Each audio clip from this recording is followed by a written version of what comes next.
Hi there. Welcome to On the Farm Wednesday. My name's Nancy and I'm the spinner and weaver here.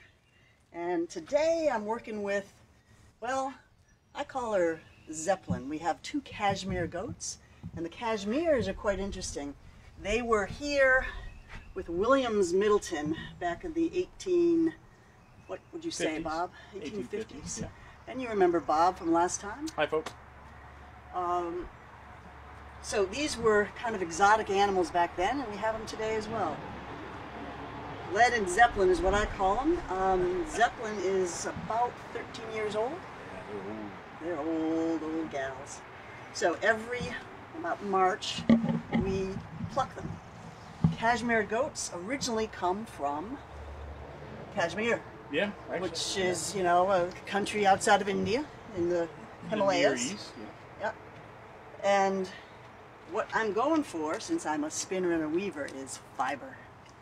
So fiber is the fluff, and in this fiber you have guard hair. And if I'm to spin that, all that must be taken out. And what's the valuable, really, cashmere is this fluff. So that's what we're going for. Now, just as a comparison, very briefly, here on Middleton Place, sheep are number one. You saw some sheep in these videos. This is wool from our sheep here at Middleton. They are Gulf Coast sheep. And you can see the nice fiber there. This has been washed.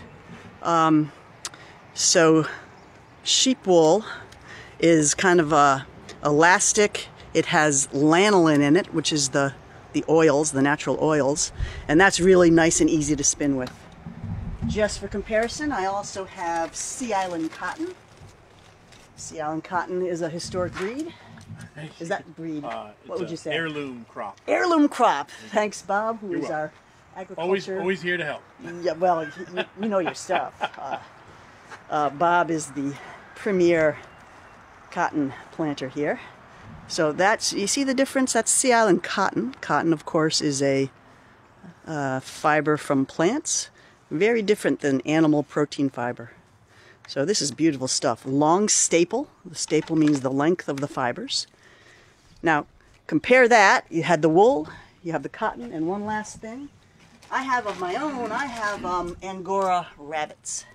So I bought a little bit of rabbit fiber to show you. And I love this. This is nice and soft with no guard hair. That's the beauty of Angora. It's very similar to Cashmere. No oils, so it's much harder to spin, but it fluffs up and there's no guard hair to mess with. So every year I don't shear, I pluck the Cashmeres, but the hassle is I haven't spun it because the guard hair is in there. We haven't found a good way to get at the guard hair. So, let's just get to it. Okay. Scalpel. What? I'm teasing you. Again, you don't pluck, you don't shear these guys. You comb them. Yeah, if you do shear, like we'll do a video a little later about shearing our sheep, and you'll see how we do. Obviously, we cut it off their body. With these Cashmeres, if we were to shear them, we'd end up with way too much of that guard hair, and it can become a real problem. Now, we do know Williams Middleton had Cashmere goats here back in the 1850s, as Nancy mentioned. He also had other livestock here, but a lot of it came from a gentleman named Dr. James Davis. And Dr. Davis is still credited as being the progenitor, the first guy to have Cashmere goats here in the United States. And we know they were getting some cashmere from them. Here you go, sis. Here you go. Take it easy. And goats, by the way, a little bit different than sheep. They love what we call browse, the sort of leaves and different things. They're great land clearers these days. They'll clear out everything from bullbriar to poison ivy. So these guys don't, they'll eat grass, but they prefer this kind of stuff. And of course, in the spring, these leaves are very tender. I gotta tell you, at our place, I think here too, do we have wax myrtle here? Oh, yeah. Wax myrtle is, how shall I say, Little Debbie snack cakes? The Little Debbie snack cakes for these guys. They love wax myrtle. So, like you're saying, browse is exactly this stuff. But yeah, Williams Middleton brought them in. He was a bit of an experimenter in the 1850s. He had a steam-powered water pump on his rice field, and we'll talk later about water buffalo. But we don't know how many he had, and we don't know how much fleece he was getting, how much fiber he was getting. We know he was sending it to France to have it processed, which is pretty interesting. But he was always experimenting. Easy, sis. We'll get them all cleaned up. And I think they'll feel a lot better too once they get some of this off them. They'll be a little cooler. Easy, sis. You're all right. You're all right. I would grab her from under here. Okay. Not the horns. You got it.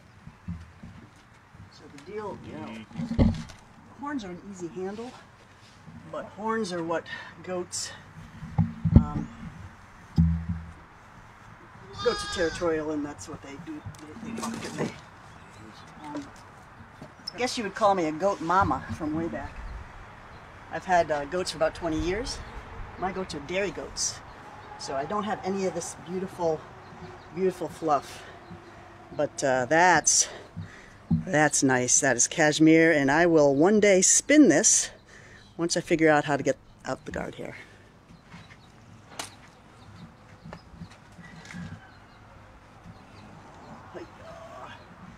You know a little German, which I do since my husband's German. Grew up on a dairy farm, and the Germans talk about Ziegens. A Ziege is a German name for goat, and my in-laws and family calm goats by going "Hi-yo, yo yo yo." I think the German way works. Any port in the storm. Yeah.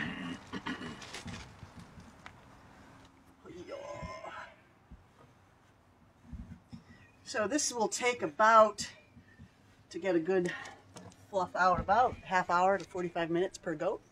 And we have a second goat to do as well.